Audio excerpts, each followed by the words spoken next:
قبل ما نبدأ الفيلم صل على النبي من قلبك، وهطلب منك طلب صغير. عايزك تسيب الموبايل وتقوم حالا تصلي الفرض اللي عندك في الوقت اللي بتشوف في الفيديو. ولو مش خايف من ربنا خليك قاعد ما تصليش، لانك مهما رحت ومهما جيت ومهما عشت كده كده هتموت. فخد عهد على نفسك من اللحظة دي ما تفوتش فرض، صدقني هتشوف الحياة بنظرة مختلفة تماما. يلا خليك جدع وقوم بقى، انا قاعد مستنيك اهو ما تقلقش. والناس اللي صلت بس هي اللي تعمل لايك، عايز اشوف كام واحد صلى. جاهزين؟ يلا بينا. القصة دي حقيقية حصلت بكل تفاصيلها. بتبدأ الأحداث بشاب غلبان اسمه كريس، كل يوم بيوصل ابنه كريستوفر للحضانة اللي تكاليفها بسيطة، وده لأن العملية ناشفة ومفيش فلوس. كان مديون لطوب الأرض حرفيا. وعلى باب الحضانة بيقول للعامل ايه الألفاظ البذيئة اللي مكتوبة دي: أنا جايب الواد أعلمه الأدب ولا أعلمه قلة الأدب؟ فبيقول له انا مال انا يا استاذ، انا بلم الورقتين اللي على الارض وبتكل على الله. وكان بيبيع اجهزه اسكانر طبي بتقيس كثافه العظام. بالصدفه مشرد بيشوف الجهاز وكان فاهم انه آلة زمن، قال له يا عم اتكل على الله انا ناقصك انت كمان. وبيلف على كذا مستشفى عشان يبيع الجهاز الطبي ده، ومفيش ولا مستشفى عايزه تشتري منه، وكان بيتاخر بسبب كده. فبيكلم زوجته ليندا وبيطلب منها تجيب ابنهم من الحضانه، وكانت بتشتغل شيفتين في اليوم عشان المصاريف. فبتقول له يا راجل خلي عندك دم، يعني انا هوديه البيت وهاكله واحميه وانيمه وارجع المستشفى تاني؟ ما تحس على دمك يا جدع، مش كفايه الفقر اللي معيشنا فيه؟ وبنفهم ان كريس محتاج يبيع جهازين على الاقل في الشهر عشان يغطي المصاريف. والمشكله بقى ان المستشفيات بتشوف ان الجهاز غالي وملوش لازمه، عشان كده مش بيبيع بقاله فتره ومزنوق في المصاريف زنقه وحشه. ولانه دايما مستعجل بيركن عربيته ركنه غلط قدام المستشفيات، وللاسف بيكلبشوها وبتتسحب عربيته منه. فبيودعها لانه مش معاه فلوس يدفع الغرامة ويطلعها. وبالليل وهم بيتعشوا بيلاحظ كريس لعبة المكعب الملون، وكانت لعبة جديدة في الوقت ده. وبتقول له ليندا انها هدية لابننا، فبيسألها مين جابها. قالت له سينا زميلتي جابتها له، بس طلعت لعبة للكبار. وسألته دفعت الإيجار ولا لا، فبيقول لها طلبت من صاحب البيت يديني كام يوم على ما ارتب حالي فيهم. فاتضايقت وخرجت لشغلها. وبعدها بيحاول كريس يلعب بالمكعب لكن بيكون صعب جدا. وتاني يوم ماشي في الشارع بيشوف رجل اعمال سايق عربية جامدة، فبيقول له عدم لا مؤاخذة يعني هو انت شغال ايه؟ فبيقول له انا سمسار في البورصة. وصاحبنا ده بيفهم ان الشغلانة دي محتاجة مستوى تعليم عالي، لكن الراجل بيقول له ان النجاح في الشغلانة دي بيعتمد على شطارته في الرياضيات والمهارات الاجتماعية. بعد كده بيبص حواليه وبيشوف قد ايه كل واحد باين عليه السعادة، وبيقول لنفسه لازم اكون زي الناس دي، مفيش حاجة اسمها مستحيل.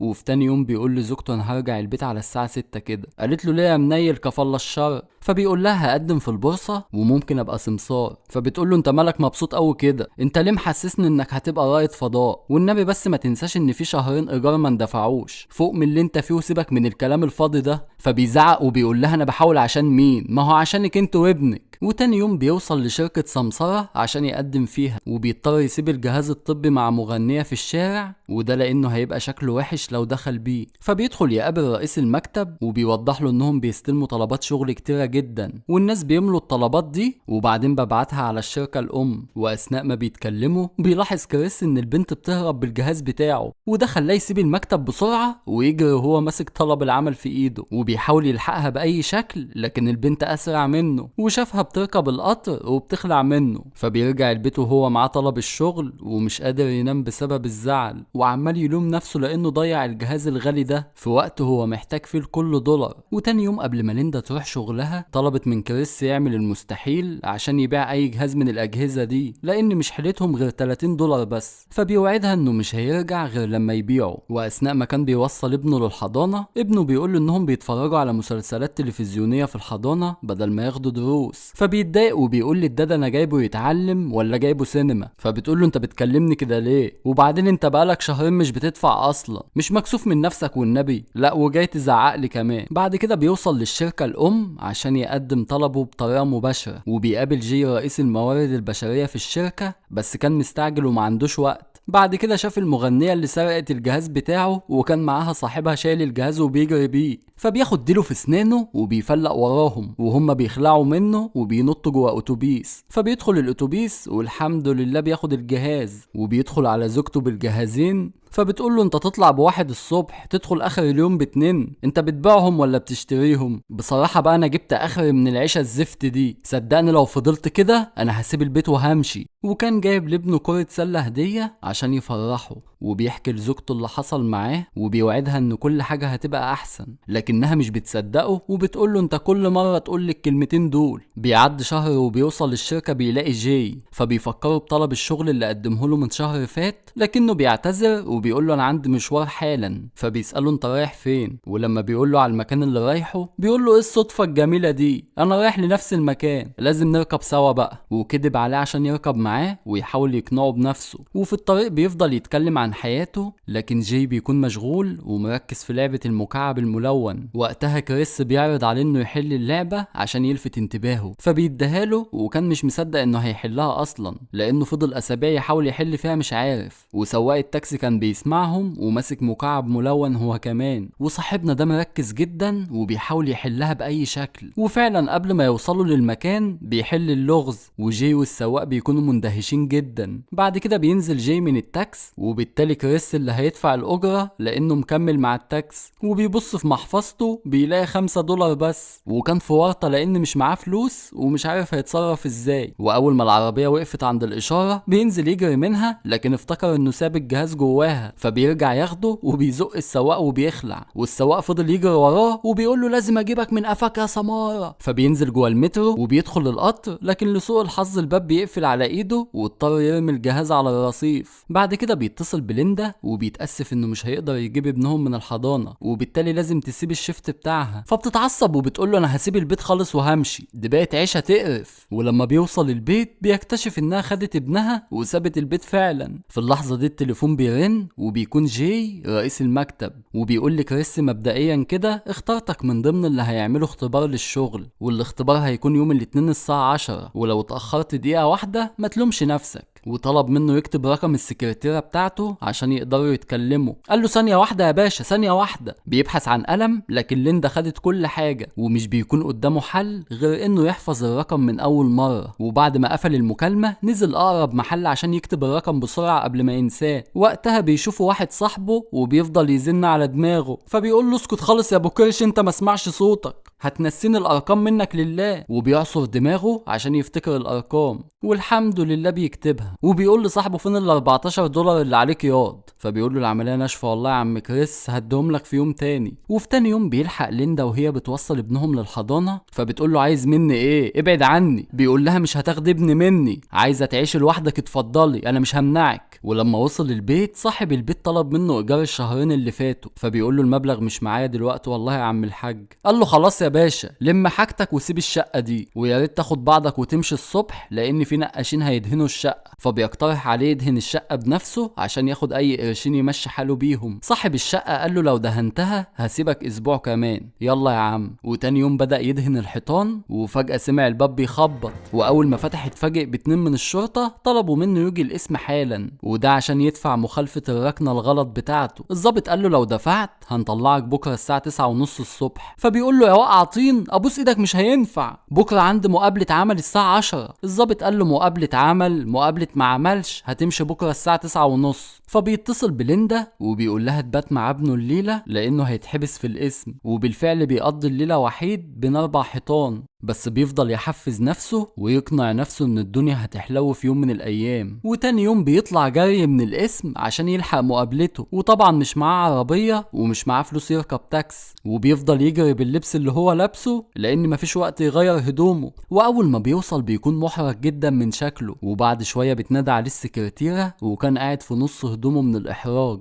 وبعدين دخل الانترفيو وواضح ان الكل قرفان من شكله الغريب ده، فبيشرح لهم انه كان مقبوض عليه بسبب مخالفات العربية بتاعته، وبيقول لهم بالرغم من كده خرجت وكنت بجري وبسابق الزمن عشان اوصل في ميعادي. فبيصعب على مستر فيرون رئيس الشركة، وبعدين سأل جي انت شفت كريس كام مرة؟ فبيقول له شفته اكتر من مرة وكان دايما لابس بدلة وكرافتة. وبدأ كريس يثبت نفسه قدام اللجنة وقدر كمان يضحكهم عشان يخفف التوتر اللي في المكان، وفهم ان فترة التدريب 6 شهور ومش هياخد فيهم اي فلوس خالص، وبعد التدريب احتمال يتقبل او لا. وطبعا بدأ بيحس باليأس لانهم هيختاروا واحد بس من كل الناس، وبيرجع لبيته وبيحاول يخلص دهان الحيطة قبل ما ليندا وابنه يوصلوا. وبنفهم انها خدت الواد من الحضانة وقضت معاه اليوم، ولما وصلت كان نايم على ابنها من شدة التعب. وبتقول لكريس انا هاخد بعض واعيش في نيويورك وهشتغل هناك جرسونة في مطعم. فبيقول لها موافق بس بشرط ابني يفضل معايا. وفعلا بتودع ابنها وبتسيبهم وبتمشي. وفي تاني يوم بينتقل كريس وابنه لاوتيل قريب من بيتهم، وصاحبه اللي عليه ليه $14 بينقل عفش البيت بتاعه، والحمد لله بيوصلهم للاوتيل بالسلامة. وبعدين لف شوية على المستشفيات عشان يبيع الاسكانر، والحمد لله ربنا وفقه وباع جهاز. ولما استلم الفلوس جاب لابنه شوكولاتة لانه كان نفسه فيها. وفي تاني يوم بدأ كريس في التدريب واول مرة يشتغل في التجارة. المستر بيقول للمجموعة لازم تعملوا اي حاجة عشان تجذبوا العملاء، حتى لو هتتغدوا وتفطروا معاهم. وكل يوم بعد التدريب بيلحق كريس الباص الساعة 4 عشان ياخد ابنه من الحضانة، وبعد كده بيرجع بيه على البيت الساعة 10. ومازال بيعاني من صعوبة دفع الإيجار للأوتيل لأن المصاريف غالية. فبيوعدهم إنه هيدفع خلال كام يوم،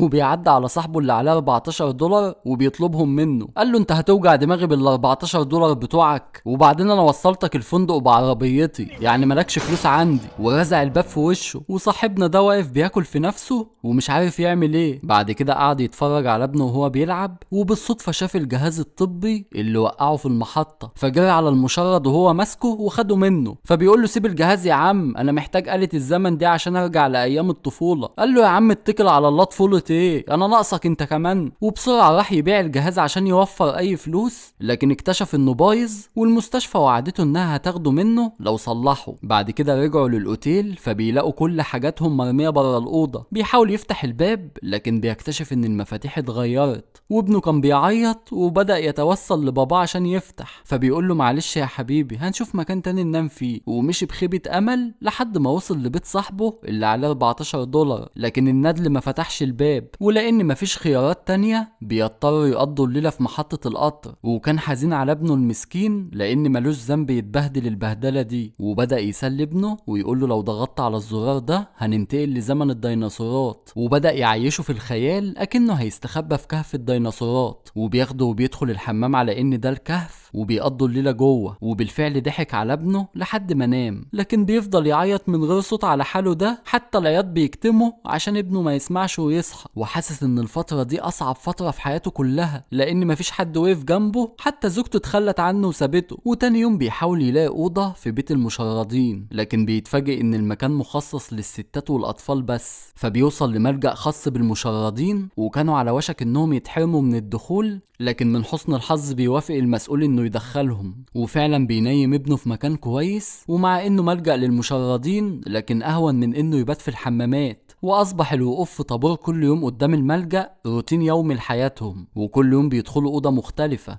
هما وحظهم بقى. وكان كريس بيروح الشركة بالشنطة دي لأنه كان شايل فيها هدومه، وكل يوم بيقول للناس قصة مختلفة بخصوص الشنطة دي. وتعلم ازاي ينهي مقابلته مع العملاء بسرعة لأنه لازم يلحق الطابور بتاع الملجأ وإلا مش هيلاقوا مكان يناموا فيه. وبتعدي الأيام كلها بالشكل ده، وبيجي اليوم اللي بيحضر كريس نفسه للامتحان النهائي. وكان بيسهر للصبح عشان يذاكر لأن دي فرصته الوحيدة. وفي تاني يوم بيخلص الامتحان أول واحد عشان يلحق طابور الملجأ.